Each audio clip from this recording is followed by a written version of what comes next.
দেখতে অবিকল কাঠের আসবাব মনে হলেও এসব বাঁশের তৈরি। বনের কাঠের উপর চাপ কমাতেই বাঁশ দিয়ে আসবাব তৈরির এই প্রকল্প হাতে নেন বাংলাদেশ বন গবেষণা ইনস্টিটিউট। টেকসই বিবেচনায় কাঠের আসবাবপত্রের চেয়ে যা কোনো অংশে কম নয়।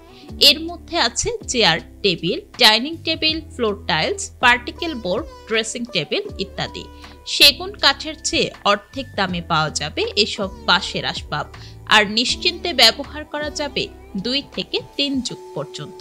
আমাদের টিস্যু কালচার ল্যাবরেটরিতে বাঁশের নোট থেকে আমরা নোট কালচার করে সেখানে বাঁশের টিস্যু কালচার পদ্ধতিতে বাঁশ চাষ করে থাকি। এখানে আমাদের এই পর্যন্ত 14 প্রজাতির বাঁশের টিস্যু কালচার প্রোটোকল আমরা উদ্ভাবন করেছি।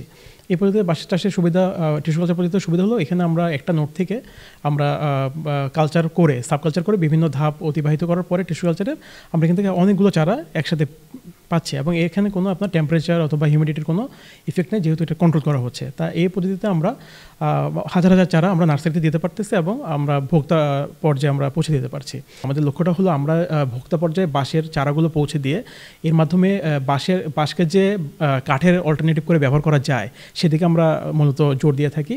কারণ হচ্ছে আমাদের বনে দেখা যাচ্ছে যে আমাদের গাছের সংখ্যা কমে যাচ্ছে, এবং আমরা যদি বনের গাছ যদি কাটি তাহলে দেখা যাবে সে একসাথে যখন বায়োডাইভার্সিটি লস হয় সে তার সাথে অনেক এনভায়রনমেন্টাল ইম্প্যাক্ট পড়ে, অ্যাডভার্স ইম্প্যাক্টগুলো পরে আমাদের দেখা যাচ্ছে আমাদের সয়েল ইরোশন হচ্ছে, আমাদের টেম্পারেচার রাইজ হচ্ছে। তরুণ বৈজ্ঞানিক গবেষণা কর্মকর্তা জহিরুল ইসলাম আরও জানান, তারা আসবাব তৈরিতে ব্যবহার করছেন বাঁশ। এর মধ্যে আছে দেশের গ্রামাঞ্চলে পাওয়া করজবা, বাইজা, তল্লা, ভুতুম, মাকলা বাঁশ। তবে আসবাবপত্র তৈরির ক্ষেত্রে সবচেয়ে বেশি ব্যবহৃত হচ্ছে বরাক বাঁশ। গবেষণাগারে দেখা গেছে কাষ্ঠ যোজনা বিভাগের অধীনে চলছে বাঁশ নিয়ে গবেষণা ও আসবাব তৈরি। এখানে বাঁশ দিয়ে 22 থেকে 25 ধরনের আসবাব তৈরি হয়। গবেষক মাহবুবুর রহমানের কক্ষেও ব্যবহৃত হচ্ছে নিজেদের কারখানায় তৈরি করা আসবাব। বাংলাদেশের যে পরিমাণ কাঠ আছে, জনগণের চাহিদা অনুযায়ী ওই পরিমাণ সাপ্লাই দেওয়া সম্ভব না। তার পরিপ্রেক্ষিতে আমাদেরকে একটা বিকল্প খুঁজতে হয়েছে, যে কাঠের বিকল্প হিসেবে বাঁশ। আমরা এই ডিভিশনের চেষ্টা করি যে ম্যাক্সিমাম অর্থাৎ 95% যেন আমরা কাঠটাকে ইউজ করতে পারি। অবশিষ্ট কোনো কিছু আমরা কিন্তু ফেলি না। বিভিন্ন বাইন্ডারের সাহায্যে আমরা plyboard, particle board, medium density fibre board বা অন্যান্য যোজিত পণ্যগুলো তৈরি করি, তাদের মান যাচাই করি, এবং মান যাচাই করার পর একটা নির্দিষ্ট মানের সাথে কম্পেয়ার করি তখন আমরা মতামত দিই যে কোনটা আমাদের ব্যবহারের উপযুক্ত। তো বাঁশ কিন্তু কাঠ না, বাঁশ হলো এক ধরনের গ্রাস, অর্থাৎ উডি গ্রাস। এই উডি গ্রাসটাকে যদি আমরা কাঠের বিকল্প হিসাবে নিয়ে আসতে পারি তাহলে কাঠের উপর অনেক চাপ কমে যাবে। আমরা এই বাঁশ দিয়ে যে প্যানেল বোর্ড তৈরি করার পর আমরা আপনারা দেখছেন যে ফার্নিচারগুলো আমরা তৈরি করছি, এই ফার্নিচারগুলোর লাইফ টাইম সাধারণত 30 বছর যাবে।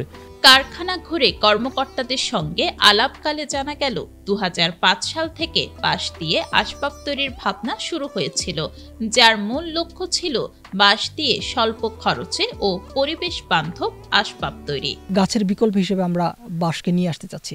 তো বৃক্ষ কিন্তু আমাদের লাগে প্রতিনিয়ত, ফার্নিচারের জন্য লাগে, ঘরবাড়ির জন্য লাগে। তো যেহেতু বৃক্ষ নিধন হলে আমাদের প্রকৃতিতে গাছের সংখ্যা কমে যায়, প্রকৃতি অনেক বেশি উষ্ণ হয়ে ওঠে এবং জলবায়ুর পরিবর্তনে প্রভাব ফেলে। সেজন্য আমরা চাচ্ছি বৃক্ষ যেন বনে থাকে, নিরাপদে থাকে। তাহলে মানুষ এই বৃক্ষের চাহিদা মেটাবে কীভাবে? এই বাঁশ থেকে। সেজন্য আমাদের টিস্যু কালচারে আমরা গবেষণা করে অনেক বেশি যাতে বাঁশ উৎপাদন করতে পারি। এরকম মোথা থেকে বাঁশ আর কয়টা হয়? তো সেই জন্য আমরা এই গবেষণার মাধ্যমে দেখছি যে অনেক বেশি ঝাড় হচ্ছে। এই ঝাড় থেকে প্রয়োজন মতো বাঁশ আমরা সংগ্রহ করি। আমাদের ভিনিয়ার যেই বিভাগ আছে, কাষ্ঠ যোজনা বিভাগ, সেই বিভাগে আপনি দেখবেন যে আমরা অনেক সুন্দর